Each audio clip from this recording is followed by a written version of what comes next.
Assalamualaikum warahmatullahi wabarakatuh. Perkenalkan, nama saya Taufik Firmansyah dengan NIM 23030602 dari Prodi Peternakan, Fakultas Pertanian, Universitas Sumatera Utara. Di sini saya akan menjelaskan tentang metabolisme lipid. Metabolisme lipid adalah serangkaian proses biokimia yang terjadi dalam tubuh untuk mengatur penggunaan, penyimpanan, dan transportasi lipid yang meliputi lemak dan minyak. Ini mencangkup pembentukan, pemecahan, dan penggunaan lipid sebagai sumber energi, serta peran lipid dalam membentuk membran sel dan regulasi metabolisme. Metabolisme lipid mencangkup proses seperti pencernaan, penyerapan, transportasi, sintesis, dan degradasi lipid. Ini memainkan peranan penting dalam keseimbangan energi tubuh, struktur sel, serta menyediakan sumber energi jangka panjang. Metabolisme lipid dimulai dari degradasi lipid. Lipid yang dimaksud di sini terutama adalah trigliserida yang merupakan bentuk lipid utama dalam makanan yang menyimpan energi dalam tubuh.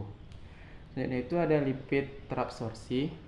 Trigliserida yang berasal dari makanan akan diabsorpsi oleh usus halus setelah mengalami proses pencernaan dengan bantuan enzim lipase. Yaitu ada hidrolisis. Hidrolisis lipid trigliserida yang terabsorpsi akan mengalami hidrolisis oleh enzim lipolitik seperti lipase untuk memecah ikatan ester dan menghasilkan asam lemak bebas dan gliserol. Selanjutnya itu ada asam lemak bebas. Hasil dari hidrolisis trigliserida adalah asam lemak bebas yang terdiri dari rantai karbon panjang. Selanjutnya itu ada oksidasi. Asam lemak bebas selanjutnya akan mengalami oksidasi oleh enzim oksidatif seperti enzim asil-CoA dihidrogenesis untuk menghasilkan asam lemak jenuh dan tak jenuh rantai pendek. Selanjutnya itu ada asam lemak jenuh tak jenuh rantai pendek. Hasil dari oksidasi asam lemak bebas adalah asam lemak jenuh dan tak jenuh dengan rantai karbon yang lebih pendek. Selanjutnya itu ada rantai beta oksidasi. Asam lemak rantai pendek ini akan mengalami reaksi rantai beta oksidasi secara berulang di dalam mitokondria untuk memecah rantai karbon menjadi unit asetil-CoA. Dan itu ada asetil-CoA. Setiap siklus beta oksidasi akan menghasilkan satu molekul asetil-CoA yang merupakan unit utama yang akan memasuki siklus Krebs. Selanjutnya itu ada siklus Krebs. Asetil-CoA akan memasuki siklus Krebs yang menjadi dalam matriks mitokondria dalam struktur yang lengkap menjadi karbon oksidasi atau CO2 yang menghasilkan beberapa molekul membawa elektron NHDH dan FHDH. Yaitu ada ATP. Molekul membawa elektron NHDH dan FHDH yang dihasilkan oleh siklus Krebs yang akan menghasilkan rantai transport elektron untuk menghasilkan ATP mulai proses fosfolipid merupakan sumber energi utama bagi sel. Secara keseluruhan, skema ini menggambarkan jalur degradasi lipid melalui serangkaian reaksi enzimatik untuk menghasilkan ATP sebagai sumber energi bagi sel, melibatkan hidrolisis gliserida, oksidasi, beta oksidasi, dan fosforilasi oksidatif. Baik, selanjutnya saya akan menjelaskan tentang biosintesis asam lemak. Biosintesis asam lemak juga dikenal sebagai lipogenesis, terutama terjadi di hati dan adiposit. Proses ini melibatkan beberapa langkah yang kompleks. Yang pertama itu ada pembentukan melonil KOA. Proses dimulai dengan konversi asetil KOA menjadi melonil KOA oleh enzim asetil KOA karbosilase. Reaksi ini memerlukan energi dari ATP dan CO2. Selanjutnya itu ada pembentukan palmitat. Melonil KOA dan asetil KOA digabungkan dalam serangkaian reaksi yang diperantaikan oleh enzim-enzim seperti sintase asam lemak dan katotiolase untuk membentuk asam palmitat atau asam lemak berantai 16 karbon. Proses ini melibatkan langkah-langkah sepetitif di mana dua karbon dari melonil KOA ditransfer ke ujung rantai asetil KOA. Selanjutnya itu ada elongasi.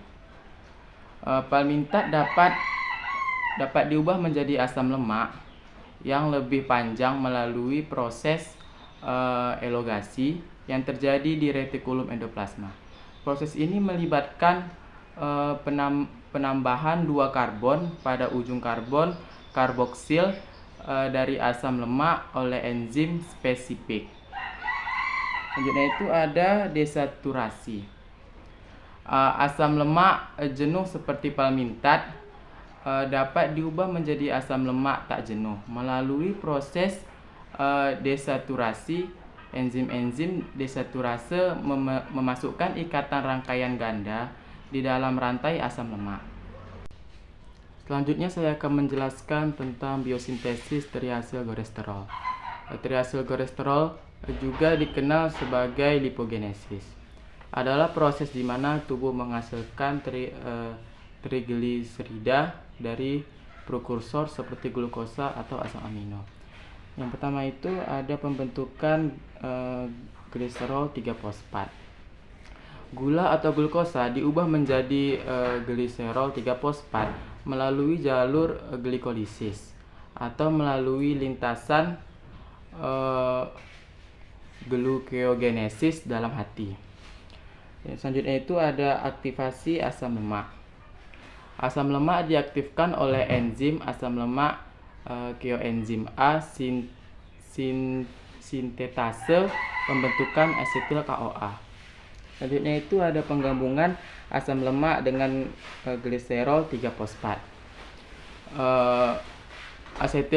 Hasil asetil KOA dan gliserol 3-fosfat digabungkan dalam reaksi esterifikasi di sitoplasma oleh enzim triserol 3-fosfat. Proses ini menghasilkan 2 atau 3 diagalsilgliserol 3-fosfat atau fosfatidat. Selanjutnya itu ada penggabungan asam lemak tambahan. Dalam tahap ini 2 molekul asam lemak lain ditransfer ke fosfatidat oleh enzim gliserol 3-fosfat asil transferase pembentukan triasilglycerol. Proses ini terutama terjadi di hati dan adopsi sebagai cara tubuh menyimpan energi dalam bentuk lemak.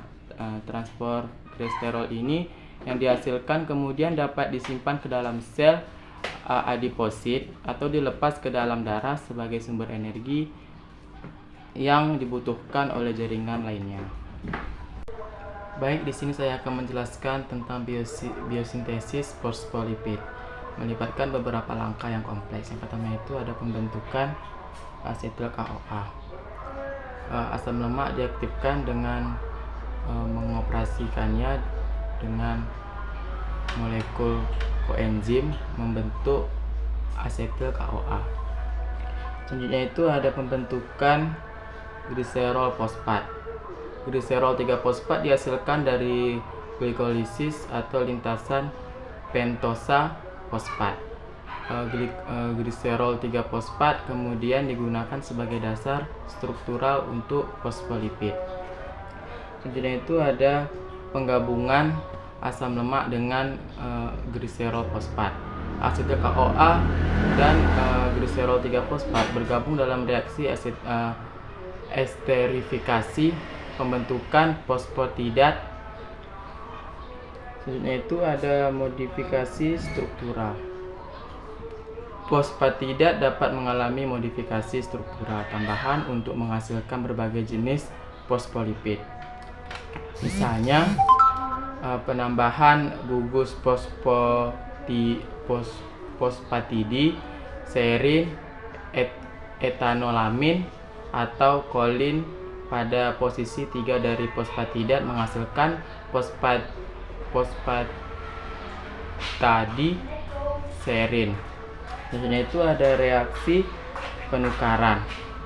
Penukaran membran melibatkan transfer gugus fosfat antar fosfolipid memungkinkan pembentukan variasi fosfolipid yang berbeda di membran sel. Proses biosintesis ini terjadi di dalam membran retikulum endoplasma dan sitoplasma, serta di mitokondria dan kloplase. Fosfolipid adalah komponen penting dari membran sel dan organel. Baik, di sini saya akan menjelaskan tentang biosintesis kolesterol dan steroid. Kolesterol dan steroid adalah proses yang kompleks dan melibatkan serangkaian langkah yang terjadi terutama di hati dan usus. Pertama itu adalah lanosterol. Pertama itu ada mevalonat.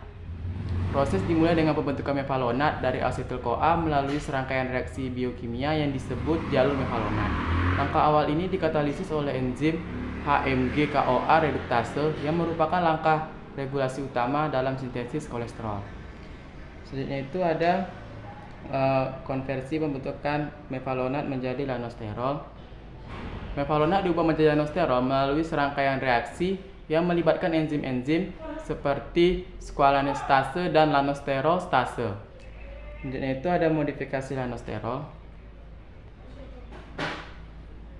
Lanosterol kemudian mengalami berbagai modifikasi struktural, termasuk perompak ikatan ganda oleh enzim-enzim seperti lanosterol 14A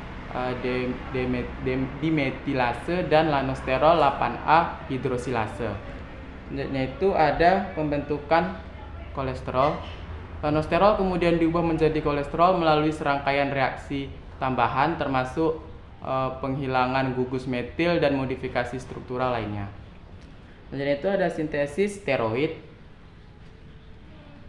Kolesterol juga merupakan prokursor untuk sintesis berbagai steroid lainnya seperti hormon kortisol dan aldosteron atau estrogen, progesteron dan testosteron. Proses sintesis steroid melibatkan berbagai reaksi kimiawi yang dipengaruhi oleh enzim-enzim khusus di berbagai jaringan tubuh.